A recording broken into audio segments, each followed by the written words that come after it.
ఒక అబ్బాయి ఒక అమ్మాయిని ప్రేమించిన అమ్మాయిని అవాయిడ్ చేయాలంటే వాళ్ళు ఎలా బిహేవ్ చేస్తూ ఉంటారు? నేను చూసిన వాళ్ళని ఎట్లా అంటే ఫస్ట్ అంతా love bombing in the sense మిమ్మల్ని అమాంతంగా నువ్వు లేకపోతే నేను బతకలేను, నువ్వే నాకు ధైర్యం, నువ్వే నాకు ఇది, నువ్వే నాకు అది అని చెప్పి లవ్ లో దించుతారు. అబ్బాయి ఇంటెన్షన్ ఇస్ లైక్ ఇనీషియల్ గా టైం పాస్ చేసి ఓకే మంచిగా ఎంజాయ్ చేసామా, అన్ని చోట్ల తిరిగామా, అని చేసామా, అయిపోయింది కథం స్టోరీ, ఇంకా వదిలేద్దాం అనే టైప్ లో ఉంటాడు. అమ్మాయి ఏంటంటే ఇమోషనల్ గా చాలా కనెక్ట్ అయిపోద్ది. ఆ ఎమోషనల్ కనెక్షన్ పోవడం అనేది అంత ఈజీ కాదు. చాలా రేరెస్ట్ అబ్బాయిలు ఎమోషనల్ కనెక్ట్ అవుతారు, కానీ అమ్మాయిలు అయితే డెఫినెట్ గా ఇనీషియల్ స్టేజ్ లో ఎమోషనల్ కనెక్ట్ అయిపోయి ఎవ్రీథింగ్ ఇంకా నాకు నువ్వే అన్ని సర్వస్వం అనుకొని ఇంకా దే గో టు పీక్స్ అనమాట. వాడిని ఒక చిన్న పిల్లాడుగానే ట్రీట్ చేసి చిన్న పిల్లాడుగానే చూస్తారు. అలా చూసే ప్రాసెస్ లోని వాడు అన్ని ఎంజాయ్ చేస్తాడు. దెబ్బగా అవాయిడ్ చేయాలనుకుంటే దీస్ ఆర్ ద థింగ్స్ ఈ నాటకాలన్నీ దొబ్బుతుంటాడు కూర్చొని. అంతేనా? ఇప్పుడున్న ఈ లవ్ జనరేషన్ చూసినప్పుడు మీ ఒపీనియన్ ఏంటక్క? నేను చెప్పేది ఏంటంటే, నేను అబ్బాయిలకి అమ్మాయిలకి చెప్పానంటే, ఎవరికి మీరు దీని మీద స్టాండ్ కాకపోతే ఎవరికి ఫాల్స్ హోప్స్ అనేది ఇవ్వద్దు.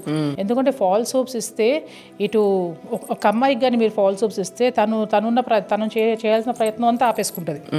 నీ మీద డిపెండ్ అవుద్ది, నువ్వు చూసుకుంటావు కదా అని చెప్పి. ఇటు నువ్వు కరెక్ట్ టైంకి నువ్వు వదిలేస్తే ఆ అమ్మాయి ఎటెల్లాలో తెలియక they tend to commit suicide, like emotionally break down అవ్వడము, డిప్రెషన్ కి వెళ్ళడము, ఇట్లాంటి మెంటల్ ఇంకా సిక్ అయిపోవడము, ఇట్లాంటివి చేస్తుంటారు అనమాట. సో నేను నా చుట్టూరుగా జరిగిన సిచ్యువేషన్స్ ఏంటంటే, ఆల్రెడీ అబ్బాయికి పెళ్ళై ఉంటుంది.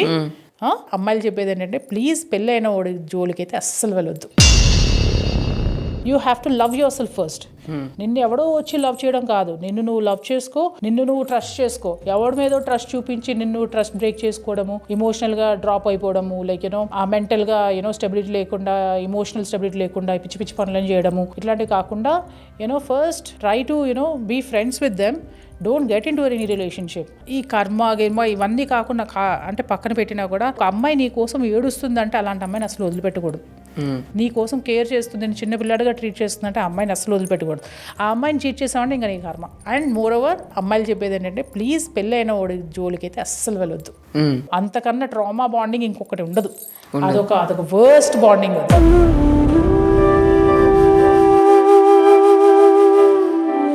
అలానే అమ్మాయిలు కూడా అబ్బాయిని మోసం చేస్తున్నారు. ఇప్పుడు అబ్బాయిలు మోసం చేయడమే ఎక్కువ, కానీ అమ్మాయిలు మోసం చేయడం అనేది చాలా తక్కువ. సో అలాంటి అబ్బాయిలకి సూసైడ్ చేసుకోకుండా స్ట్రాంగ్ గా ఉండాలంటే మీరు ఏం చెప్తారు?